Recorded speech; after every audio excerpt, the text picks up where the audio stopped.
নমস্কার, Ratna's BD food cooking চ্যানেলের পক্ষ থেকে সবাইকে আন্তরিক শুভেচ্ছা ও স্বাগত। বন্ধুরা, ভিডিওটা শুরু করলাম রাতের বেলা। আজকে বাসায় সবাই উপস্থিত রয়েছে, ছুটির দিন। আবার আমার ভাগ্নে এসেছে বাসায়, তো ভাবলাম ভাগ্নাকে একটু পিঠা পুলি খাওয়াই। তো আজকে পিঠা বানাবো রাতে। কি পিঠা বানাচ্ছি তোমাদেরকে দেখাচ্ছি। তো আসো, আমি এখানে আজকে পুলি পিঠা বানাবো আর পাটিসাপটা পিঠা বানাবো। তো পুলি পিঠার জন্য আমি প্রথমে নারকেলের পুর তৈরি করে নিচ্ছি। আসো বন্ধুরা, তোমাদেরকে দেখাচ্ছি। এখানে আমি এই যে চিনি আর নারকেল দিয়ে পুরটা তৈরি করে নিচ্ছি। এখানে কিন্তু নারকেলের পুরটা আমার তৈরি করা হয়ে গেছে। এবার তুলে নিচ্ছি পুরটা। একটু হালকা ব্রাউন ব্রাউন কালার হয়ে আসলেই কিন্তু হয়ে যাবে। তো এই মুহূর্তে নামিয়ে নিলেই হলো। আমার কিন্তু ব্রাউন কালার হয়ে আসছে। এই যে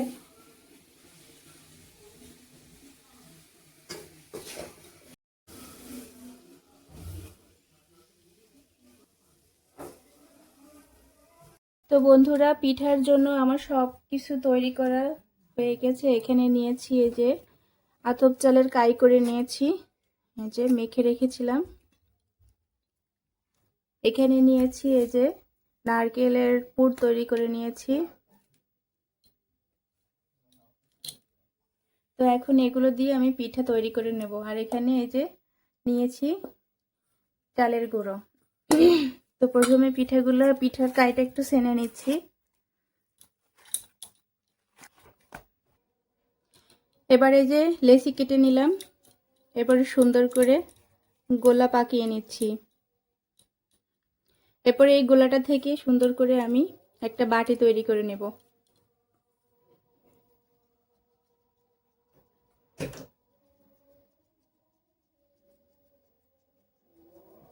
আমি আজকে হাতেই পিঠাগুলো বানাবো, কুলি পিঠাগুলো, কোনো মেশিন ছাড়া।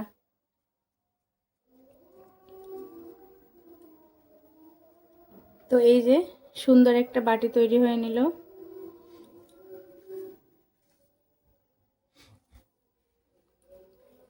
এবারে আমি এর মধ্যে দিয়ে দিচ্ছি নারকেলের পুর।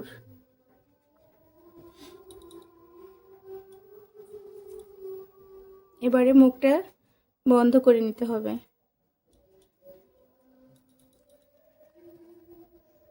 এখন পিঠার সুন্দর করে একটা মুড়িটা ভাঙতে হবে।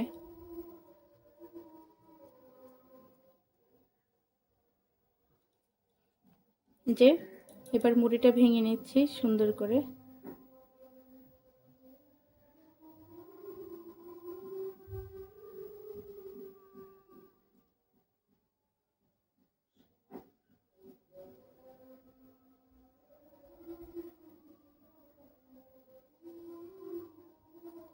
তো এই যে বন্ধুরা দেখো, বোঝা যাচ্ছে কি পিঠা, একটা কুলি পিঠা কিন্তু আমার এই যে তৈরি হয়ে গেল। যে হাতে সুন্দর করে তৈরি করে নিলাম একটা কুলি পিঠা। এবার সুন্দর করে থালে সাজিয়ে রাখবো। এভাবে প্রত্যেকটা পিঠা কিন্তু আমি বানিয়ে নিচ্ছি হাতের সাহায্যে। অনেকগুলো পিঠাই হবে, তো আমি এভাবে হাতে একে একে পিঠা বানিয়ে নিচ্ছি। হাতে পিঠা বানালে কিন্তু বেশ সুন্দরই হয়। অনেকে মেশিন দিয়েও বানায়, তবে আমার কাছে কোনো মেশিন নেই। আমি আজকে হাতেই তৈরি করব। তবে আমার হাত দিয়ে কোনো অংশেই খারাপ হবে না মেশিনের তুলনায়। মেশিনে যতটা না ভালো হবে, তার থেকে আমার হাতেরটা কিন্তু আরও বেশিই ভালো হবে। তো এই যে আমি পিঠাগুলো কিন্তু বানিয়ে নিচ্ছি। আমার মেয়ে ওদিকে পিছনে খেলছিল আর হচ্ছে আমার সাথে দুষ্টুমি করছিল, বলছিল মা তাড়াতাড়ি পিঠা তৈরি করো, আমার কিন্তু ক্ষুধা লাগছে। ওদিকে আমি যেই ভিডিওটা করেছিলাম যেদিন, এদিন কিন্তু ভোটের দিন কিন্তু আমি এই ভিডিওটা করেছিলাম। তো ওদিকে সবাই খবর দেখছিল, নিউজ দেখছিল, আর এদিকে আমি পিঠা বানাচ্ছিলাম। ওদিকে আমার ভাগ্নে এসে বলে, মামি আমি একটু পিঠা বানাবো, আমাকে একটু পিঠা বানানো শেখাও। তো ওকে একটু দেখিয়ে দিলাম যে এভাবে বানাও। তো ও ওইভাবে চেষ্টা করছিল। তো ও কিন্তু খুব সুন্দর কিন্তু এই যে পিঠা তৈরি করে ফেললো। অবশ্য একবারের প্রচেষ্টাতেই কিন্তু অনেক ভালো পিঠা তৈরি করেছিল সে। আর এদিকে আমি অল্প একটু কাই ছিল, এই কাইটুকু দিয়ে দুটো লতা কেটে নিলাম। লতা কেটে সিমই পিঠা বানিয়ে নিলাম। আর পুলি পিঠা আমি আজকে দুধে রান্না করব, দুধ পুলি করব, সেক্ষেত্রে এই সিমুই পিঠাগুলো এর মধ্যে দিলে বেশ ভালো হবে। আর এদিকে আমার সব পিঠাগুলো তৈরি করা কিন্তু কমপ্লিট। এখন আমার রান্নাঘরে যাবার পালা। বন্ধুরা, হাতে বানানো পিঠা কি কোনো অংশে আমার খারাপ দেখাচ্ছে? আমার তো মনে হচ্ছে না। তো এদিকে আমি দুধ পুলি তৈরি করার জন্য এখানে কড়াইতে দুধ দিয়ে দিয়েছি। দুধটা ফুটিয়ে এর মধ্যে দিয়ে দিলাম পরিমাণ মতো চিনি। আমরা মিষ্টি মোটামুটি খাই, তা ওই আন্দাজে মিষ্টিটা দিয়ে দিলাম। আর দিয়ে দিলাম একটা এলাচি। তারপরে পিঠাগুলো দিয়ে এর উপর থেকে আমি একটু নারকেল কোড়া ছড়িয়ে দিলাম। দুধ পুলিতে কিন্তু এভাবে একটু নারকেল কোড়া ছড়িয়ে দিলে খেতে কিন্তু বেশ ভালো লাগে। অবশ্য আমার এভাবে পছন্দ, তাই আমি কিন্তু এভাবেই রান্না করি। এরপরে একটু দুধটা ফুটে উঠেছে, এরপরে আমি দিয়ে দিলাম সেমাই পিঠাগুলো। সেমাই পিঠাগুলো দিয়ে আরও কিছুক্ষণ নাড়াচাড়া করে রান্না করে নিতে হবে। আমার বেশি একটা সময় রান্না করতে লাগবে না।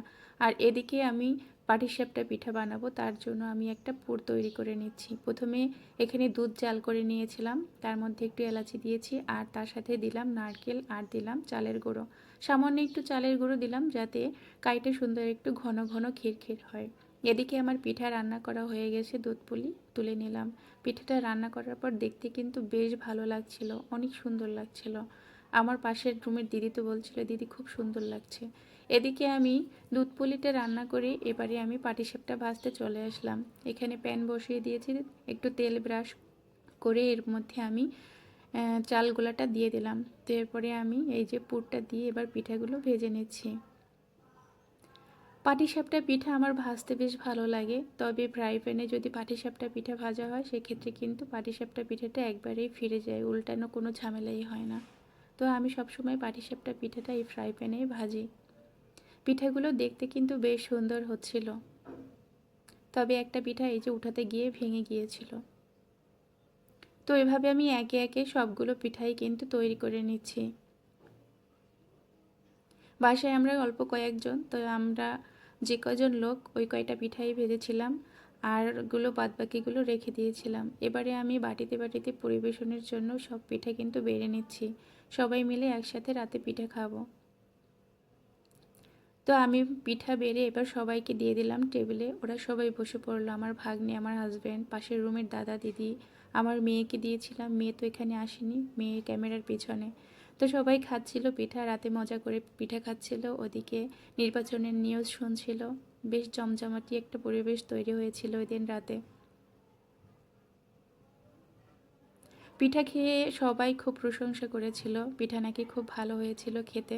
জানি না আসলে কেমন তাদের কাছে লেগেছিল, তারপরও আমার মোটামুটি ভালো লেগেছিল। তো সবাই এই যে পিঠা খাচ্ছে, আর শীত তো চলে যাচ্ছে, শীত যেতে না যেতে আমরা কিন্তু আরও একবার পিঠা বানিয়ে খেয়ে নিলাম সবাই মিলে। শীতের দিনে পিঠা খেতে বেশ ভালো লাগে। যাই হোক বন্ধুরা, আজকের ভিডিওটি কেমন লাগলো কমেন্ট করে জানিও।